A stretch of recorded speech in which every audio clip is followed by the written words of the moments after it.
Bismillah ar-Rahman ar-Rahim. In the name of God, most beneficent, most merciful. This is a momentous occasion for the Islamic Center of Long Island for the launch of the Interfaith Institute of the Islamic Center. We are grateful to God who has shown us this day of celebration, and we honor Him. Islamic Center of Long Island has a proud history of interfaith work and initiatives. Congratulations to the members of the Interfaith Institute of Islamic Center of Long Island who have carried the torch of interfaith harmony on Long Island and beyond to a level of distinction that delivers the message of universalism brought by all the prophets of God. We are entering the area of the prayer. This is our mosque at the Islamic Center of Long Island. And as we are walking in the direction of Mecca, the Qibla.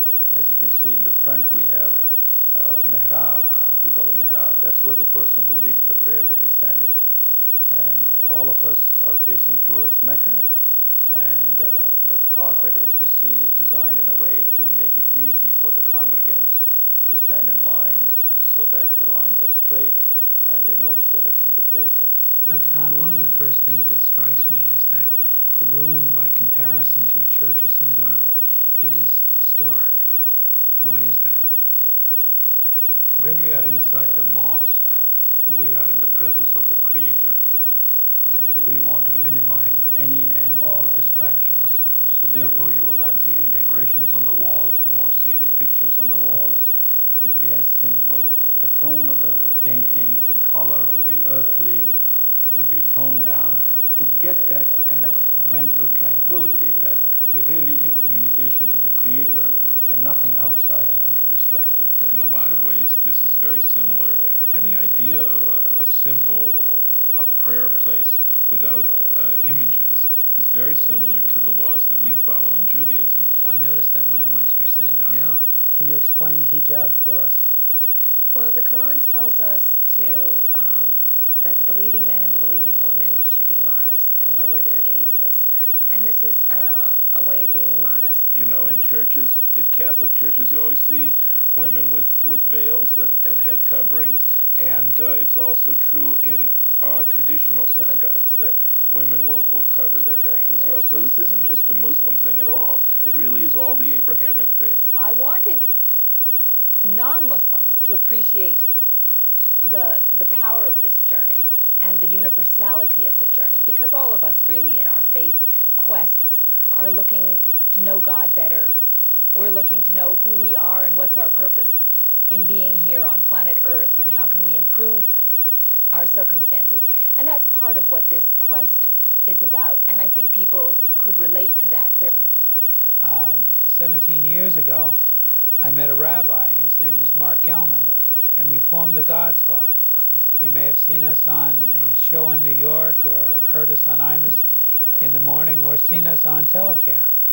Well, recently, Mark and I felt as though it was important that we extend that outreach religiously, that people have a right to see that religious leaders admire each other, work together with each other, are in harmony with each other.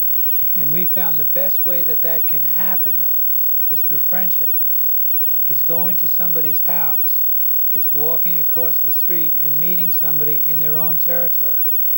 And so we invited Dr. Farrakhan and the Muslim community to come and to do a show, which turned out to be our Muslim friends and neighbors.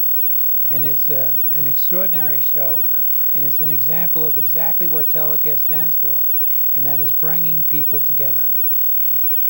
We've had a history of a number of years, but this was the biggest commitment you and I have made to each other in doing this show. Can you tell me what your reaction was when I first talked to you about it? Father Tom, I was just thinking as I came to the studio about a year ago, last January, we met for the first time about this idea that you had. And here we are a year later, and you have already shown clips of what was accomplished. What did it mean to the Muslim community? To me personally, It was fantastic. It was just outstanding. A great gesture on your part.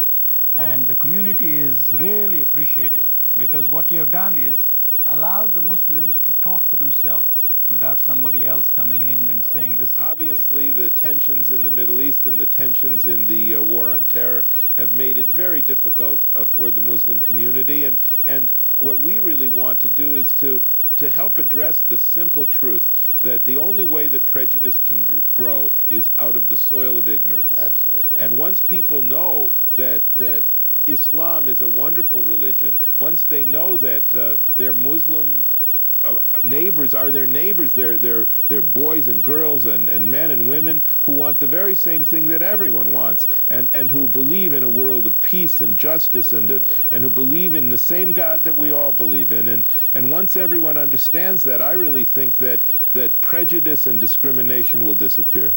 Rabbi, the beauty of this United States is that here's you and I are sitting in a Catholic studio and talking about our commonalities. I mean, where else can this happen? Nowhere. Nowhere. Absolutely. Nowhere. And Dr. Pless M. Dickerson, President of the Westbury Board of Education, former educator in the Westbury School District and Superintendent of the Wyandanch School District for about 5 years.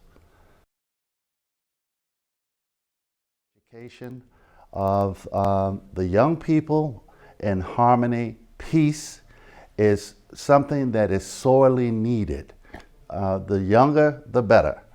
I congratulate them and applaud them on this initiative. Okay, my name is Teresa Anthony, and I came to this country in 1957 as a Fulbright exchange student to do my PhD at Fordham University. My name is John Overvold. I am the Corporate Director for Chaplaincy Services for North Shore LIJ Health System here on Long Island. I've had a great experience with working with the Islamic Center of Long Island, initially in bringing our students who are training as professional chaplains. And it was a great way for people to learn about the Muslim faith, and also to be prepared to work with people from our community who are Muslim that come for health care. It's really grown over the years, as more recently we've actually had our first Muslim chaplain train with us. And it's been just such a powerful experience to use the multi-faith model, which is what professional chaplaincy is about, and include also a chaplain who is Muslim by faith. And we've had such a powerful experience with our chaplains, but even more so with patients and families who experience that warmth of care, that sense of the human connection that comes, and also really knowing it comes from a spiritual person. So the work of ICLI has really been fabulous. It's such a wealth of information, such a great service industry here in Long Island. Really great that we can have this relationship, and look forward to what happens in the years to come. My name is Richard Tibbetts. I'm the past secretary of the Long Island Interfaith Alliance. I feel blessed to have been invited to today's launch of the Interfaith Institute. As a Catholic and an Interfaith Alliance member, I was glad to stand with my friends, Muslim friends, when the Muslim community was being unjustly blamed for the atrocities committed by terrorists preaching a perverted interpretation of Islam. On the contrary, the ICLI leaders have been quick to speak out in opposition to the attacks on other victims of racial and religious intolerance. Two events stand out in my mind. Back in 2008, two ICLI leaders spoke at a rally in Patchogue to protest the murder of Marcelo Lucero, an Ecuadorian immigrant, by a gang of high school kids. In 2012, several ICLI officials joined other religious and civic leaders to speak out at a press conference denouncing hatred and anti-Semitism following the vandalizing of a menorah in Plainview.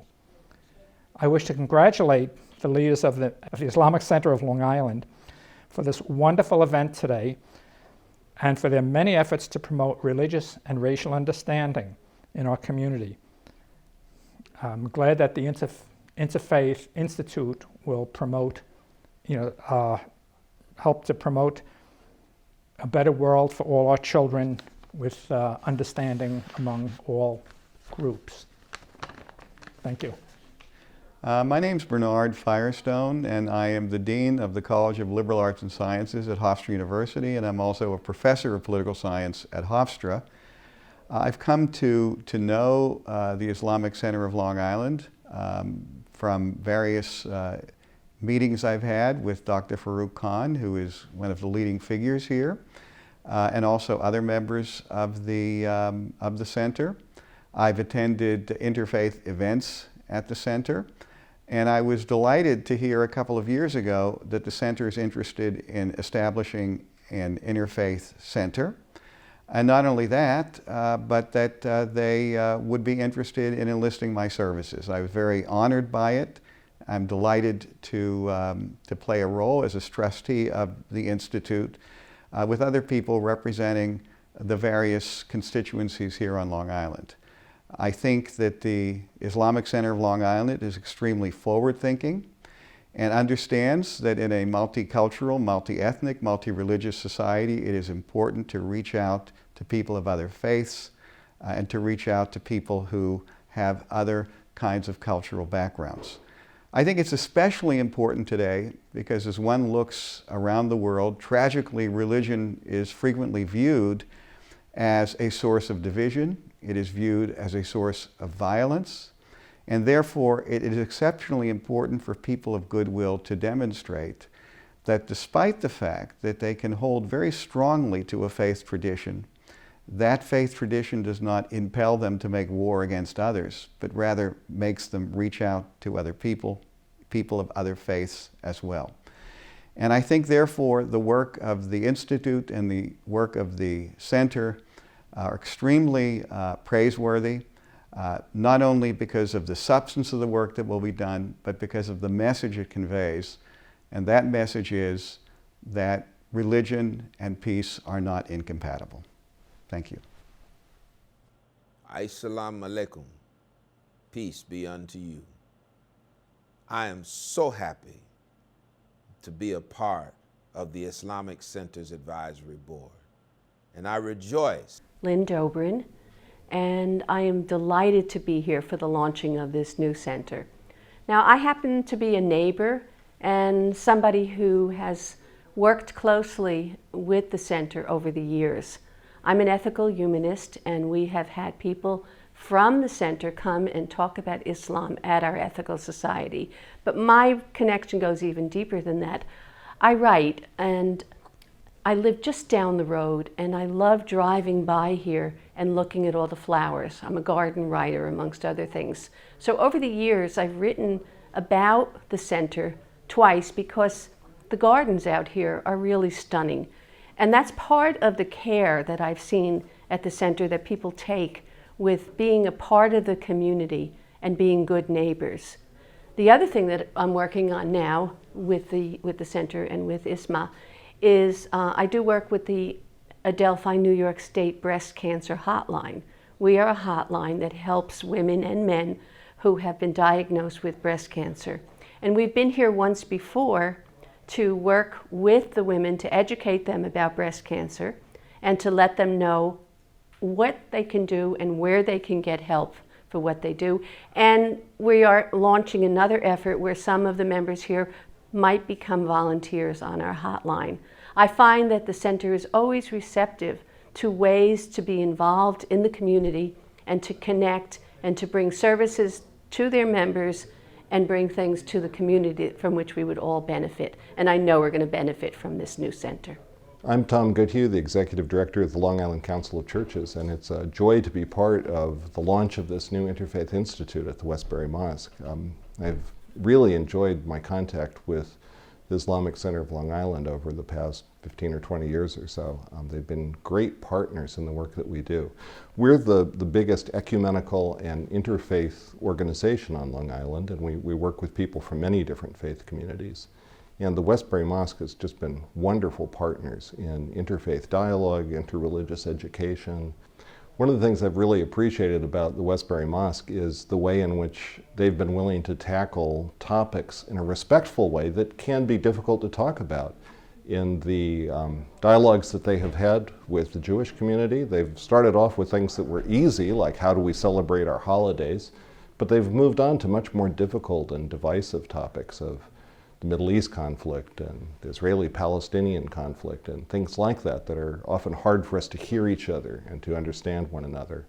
And I'm really hoping that this institute is going to do that in a whole new way, of help us to have dialogue that goes beyond simply us expressing our differences to really learning from one another in a whole new way.